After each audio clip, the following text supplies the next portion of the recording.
चलिए आपको सीधा लाइव लिए चलते हैं, जहां केंद्रीय रक्षा मंत्री श्री राजनाथ सिंह जी के साथ बीआरओ की 35वीं बुनियादी ढांचा परियोजना के शुभारंभ में सीएम धामी पहुंच चुके हैं।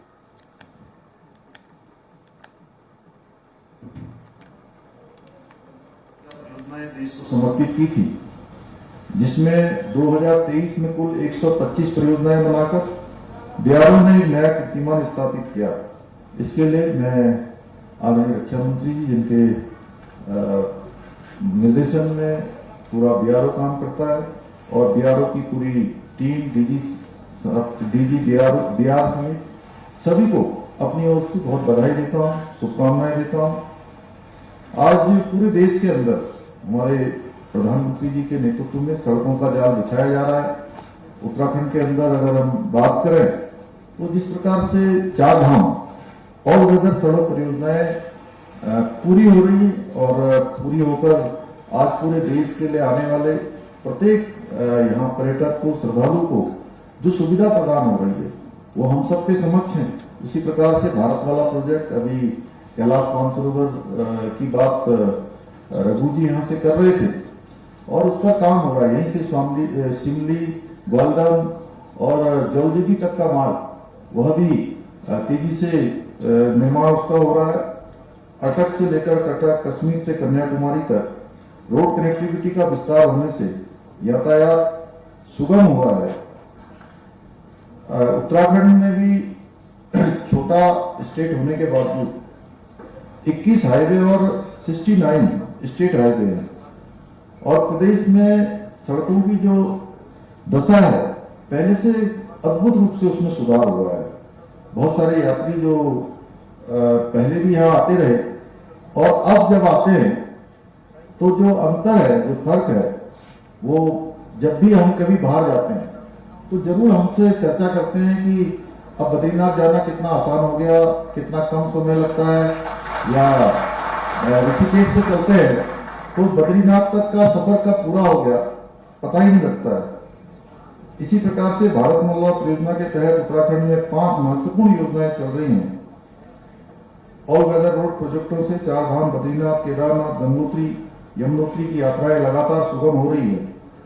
आज देश में 38 किलोमीटर सड़क का निर्माण प्रतिदिन होना यह दर्शाता है कि किस तरह देश में रोड कनेक्टिविटी को मजबूत किया जा रहा है।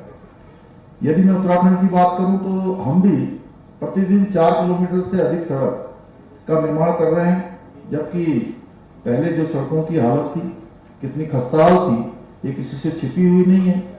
भाइयों बहनों, आदरणीय प्रधानमंत्री जी से प्रेरणा लेकर उनके मार्गदर्शन में उत्तराखंड के विकास के एक नए युग का सूत्रपात हो रहा है, और जो उन्होंने हमारे राज्य पर, हम सब पर विश्वास किया है, इस विश्वास को अवश्य ही हम साकार करेंगे, ऐसा मुझे पूरा विश्वास है। इसके लिए हमारी पूरी सरकार उत्तराखंड की देवतुल्य जनता का सहयोग और आशीर्वाद लेकर पूरे मनोरथ के साथ हम काम कर रहे हैं। हमने ऐसे अनेक मुद्दों का निस्तारण किया जिन्हें पूर्व की सरकारों ने जिन तरफ ध्यान नहीं दिया, उस तरफ भी हम काम करने का प्रयास कर रहे हैं। आज प्रदेश के अंदर आधारभूत ढांचे को मजबूत करने और राज्य को आत्मनिर्भर बनाने की दिशा में अनेकों कार्य किए जा रहे हैं।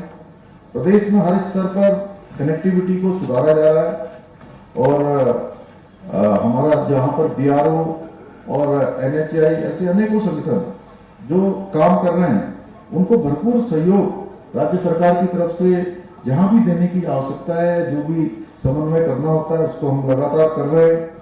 उद्योगों के विकास पर भी बल दिया जा रहा है, और भविष्य की जो आवश्यकताएं हैं उसको केंद्र में रखकर नीतियां बनाई जा रही हैं। हमारे शहर भी अब तेजी से आर्थिक गतिविधियों का केंद्र बन रहे हैं। इसके दृष्टिगत हम निरंतर अपने शहरों के जो भविष्य में आने वाली चुनौतियां हैं उनके अनुरूप तैयार कर रहे हैं, और यही जोशीमठ का स्थान ये एक बड़ा केंद्र है, और आने वाले समय में इसके आसपास पूरा ये क्षेत्र है जो 4 धाम ऑल वेदर से जुड़ता है। 25 सालों में, 50 सालों में किस प्रकार से लोगों का यहाँ आवागमन होने वाला है, क्योंकि प्रत्येक वर्ष यात्रा का हम देखते हैं कि जो यात्रा 2021 22 और इसी के साथ बुलेटिन में अभी के लिए बस इतना ही। अधिक जानकारी के लिए आप बने रहिए हमारे साथ और देखते रहिए स्वराज एक्सप्रेस। नमस्कार।